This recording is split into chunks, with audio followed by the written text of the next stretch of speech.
Celica, there you are. I've just heard quite an interesting rumor about you. Oh no. What was it?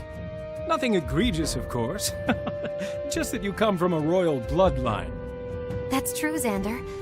You didn't know that I'm the Princess of Zofia? Oh, my apologies. I did not mean to offend. It's just your demeanor, rather than dignified and stoic, you're merciful and compassionate. Well, for the most part, I was raised in a monastery. So maybe that's what threw you off. Perhaps. Tell me, how did a member of a royal family come to live at a priory? By the time I was born, the kingdom of Zofia had already become unstable. I was forced to leave the palace, but luckily I met a protector of sorts. I stayed with him a while, until I was forced to go into hiding. I don't know what to say. I'm sorry for bringing up this terrible experience. Don't be. If it hadn't happened, I never would have found my calling as a priestess. Really? I assumed you chose that path because your royal status put you at risk. Not at all. If people knew I was still alive, they'd start a war on my behalf. But to say would destroy them. I have no interest in starting another war. I cannot believe this! Lady Celica! You are willing to watch your kingdom fall into ruin just to avoid bloodshed? That's a betrayal of your people! If a kingdom is in chaos, it is the duty of a royal to put an end to it. Even if that means asking people to risk their lives and everything they have? Of course! A royal must not only protect the kingdom, but the future of its people. No. I couldn't bear to see the people I love be sent off to their certain demise. It's not easy, but neither is condemning them to a life of sadness and oppression. That's not what I'm trying to do. You hate war and respect peace and kindness. Those are good qualities. Yes, war leads to death, but some causes are worth the sacrifice. You were born to carry the weight of that responsibility. You're right. Maybe I've turned my back on my kingdom for too long. Thank you for reminding me of who I am and of my duty to my people. I hope I haven't overstepped too much. Even I need to be reminded of my royal responsibilities every now and again. In fact, this conversation has made me anxious to get back to my kingdom. I don't blame you. But there are people who need saving here first. True. If I can't save this kingdom, then I will never be able to save my own. Until we return home, I'm honored to fight by your side, Lady Celica. And I'm honored to fight beside you. But now, we should rest while we can. Hey, Ryoma. What are you up to? I was just meditating. It is a type of Hoshidan mental training. Oh, I'm sorry. I didn't mean to interrupt. It's fine. Would you like to join me? What does it accomplish? It will nurture your concentration and patience, and help you quiet your mind. Well, it certainly sounds useful. And you can show me how? Of course. First, sit. Now, cross your legs and rest your feet on your thighs. Oh! Ow, ow, ow! It hurts! My ankles feel like they're going to snap. Such a flair for drama. I would expect nothing less from a first-timer. Cross your legs like this instead. This is not physical training after all. Is it... You mean like this? Exactly. Very good, Corin. Now, just hold that position. Got it! Typically, you would meditate to lose yourself, but we've spoken so little. So let's talk. How are you doing? Is there anything troubling you? I'm not a kid anymore, you know? I'm doing fine. Everyone is kind to me. And what's better is I'm able to spend time with family, like you. I'm glad to hear that. Speaking of, we haven't had much time to talk since coming here. Then we'd best make use of it. Tell me about yourself. Whether it's about you, what happened in Nor, or how you feel about Hoshido. Oh, there's so much I want to tell you. But I want to hear about you as well. I'd be happy to tell you all you want. The rest of the family is eager to talk too. I look forward to that, Ryoma. I hope we can all get together soon and just chat for hours. I'm sure everyone would enjoy that. Corin, you are truly an irreplaceable part of our family. Let us be ever ready to support each other. Thank you, Ryoma. I'll be sure to do my part. Well, let's call it here for the meditation. You can relax now. It's finally over. Oh, my legs asleep. Ow, ow, ow, ow, ow. Now that is what meditation is all about. It will get easier with training. Don't just laugh, help me up. You just said we should support each other. Okay, here you go. But let's talk again sometime soon. Maybe not exactly like this, but talking to you was pretty relaxing. It allowed me to clear my head as well. I'll look forward to our next session. Nothing like hitting the sack at the end of a long day. Wait a second. Something isn't... Who's there? It's some kind of face up in the ceiling. Gotcha! What? Who are you? Come out and fight me to the death! Takumi, it's just me, Lissa! Lissa! It sure didn't look like you. Anyway, thanks for taking a few years off my life. Sheesh. I'm sorry. It was just a prank. I didn't think I'd scare you that much. Are you kidding? Hiding in the shadows and putting that thing on the ceiling? It's a portrait of Crom, if you must know. Frederick drew it. That's supposed to be Crom? I was sure it was some sort of demon. Anyway, I'd appreciate it if you would never, ever do anything like that again. Well, okay. I'll be sure to never, ever do anything to upset you ever again. Gee, that sounds awfully familiar. Haven't we had this talk before? Oh, have we? Yes. Do you not remember stitching the word jerk on the back of my hair tie? I wore that hair tie in 3 different battles before I noticed. Oh, yeah. That was inappropriate, I guess. I'm sorry. I just enjoy getting a rise out of you. But I'll stop now. Really. Well, all right. I mean, you should. Sorry if I reacted a bit harshly. But what makes me so prankable? Honestly, it's because you seem like you're always on edge. I thought maybe teasing you a little bit would help you relax and have some fun. But you realize, of course, that these pranks have me even more on edge.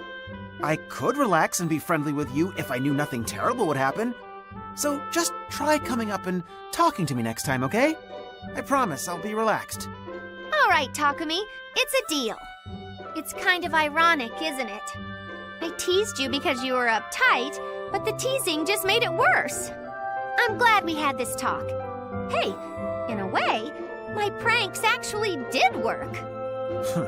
Well, now that you've completely destroyed any hope of an early bedtime, how about sharing a cup of tea with me? I'd love to.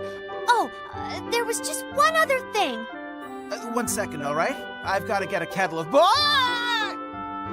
Yeah, I was gonna warn you about the trap that I dug right there.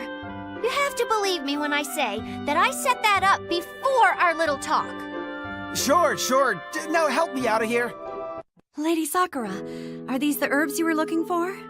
They are. I couldn't find any when I went looking earlier. I hope you didn't go to too much trouble. Not at all. I just happened upon them. And I'm always happy to do you a favor, Lady Sakura. How sweet of you to say.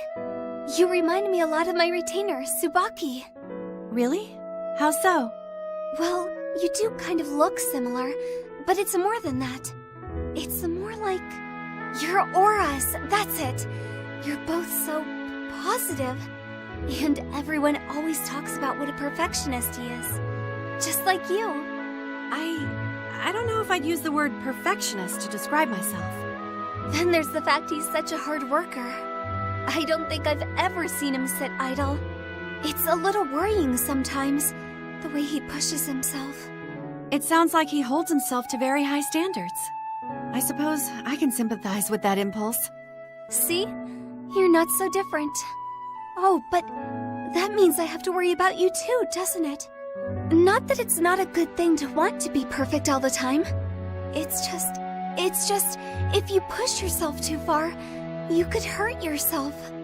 And the last thing I want is for you to get hurt, Cordelia.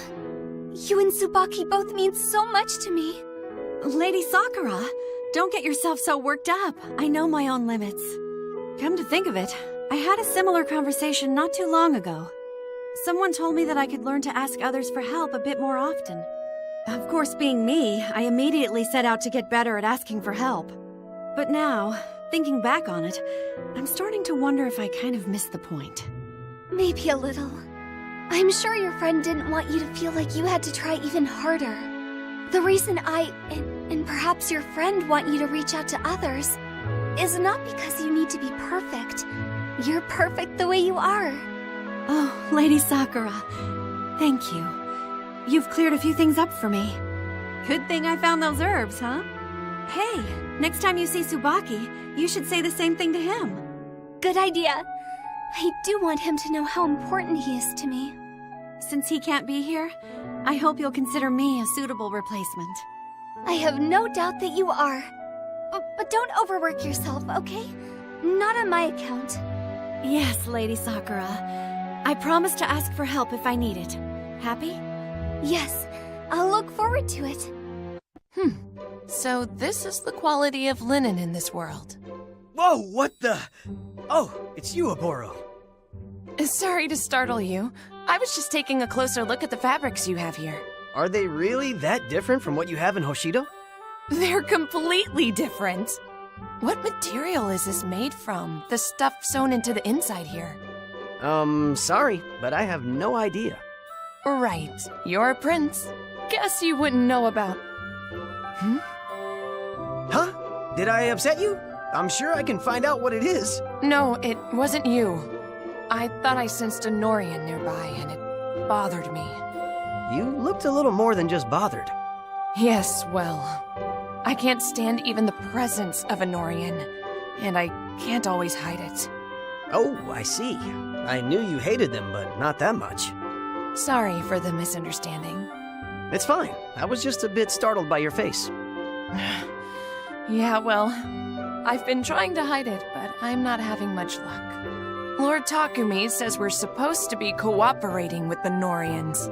But if they see me grimacing at them, we won't get anything done. Yikes! Well, it is a little scary when it comes out of nowhere like that. Was I doing it again? Sheesh, I can't even control it in front of royalty.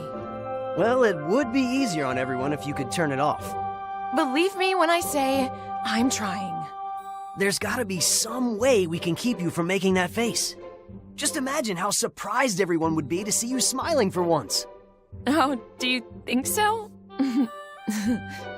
That smile right there! The difference is like night and day! How about, whenever a Norian walks by, just think of some nice fabrics. Imagine yourself swaddled in the silkiest robe, and you're sure to smile. Usually, the thought of crushing a Norian is enough to make me smile. But some of my best memories do involve fabrics. It's worth a shot. All right, the plan goes into effect starting immediately. It'll be a success. I just know it. Thanks for helping me out with this. If it works, I'll need to think of some way to repay you. Seeing your smile will be thanks enough. Aren't you a charmer? But you've got nothing on Lord Takumi. Royal twins. That's quite unusual, isn't it? You think so? I guess I thought big royal families like yours were more of an oddity. Yes, there are a lot of us, but we all have different mothers, you know. It's actually a pretty common practice for royal families in my world. Ah, I see. In Atolis and Gristone, the king or queen can have only one spouse. Of course, that's how it is in Nor, too. Are you saying your mother was the king's... mistress? Don't be so shocked. All our mothers were.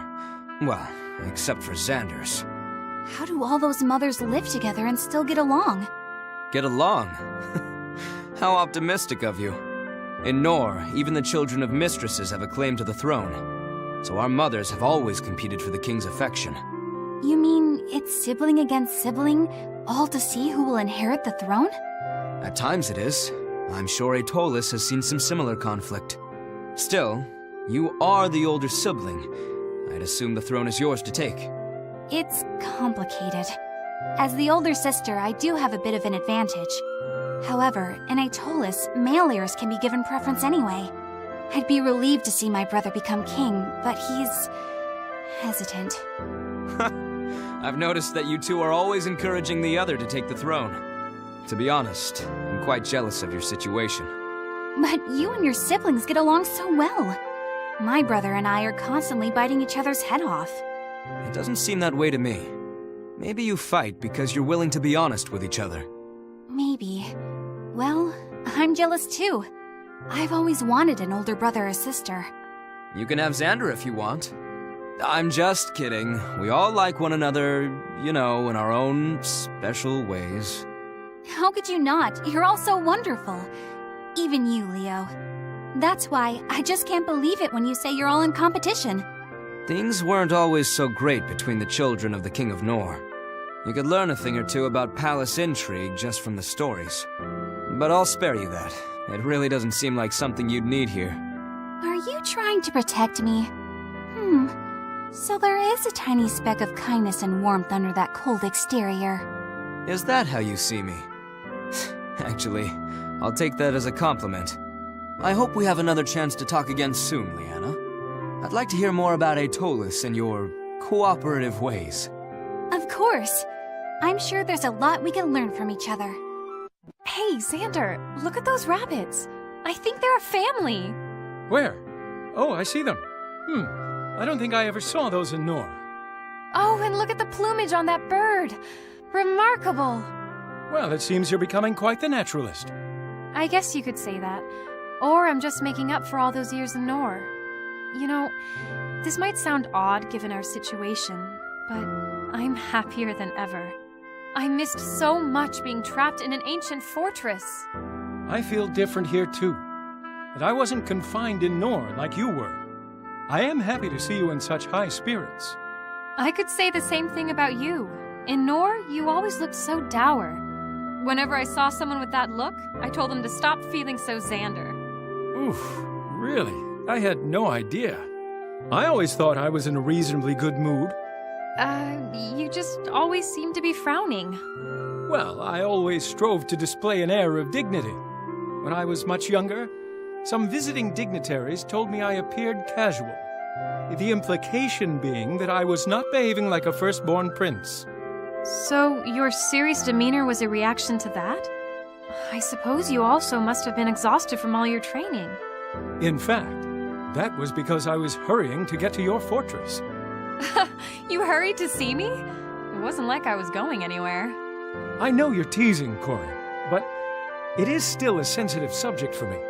I'm sorry, Xander. I didn't mean to cross the line. I'm just happy to be able to wander beyond old castle walls. All my life, you were this stern presence. But now, I finally feel like we can have a normal relationship. You're right. I must relinquish the stoicism I held for so many years. There's no Nor or Hoshido in this world, Xander. We're free from that conflict and hatred. I never realized how much that must have weighed on you. I'm sorry, Xander. It's just that I think we could all stand to lighten up a bit. By all, I assume you also speak of those from Hoshido. Yes, absolutely. We should put aside all of our differences, don't you think? Because it is you asking, I will consider your request. Thank you, Xander.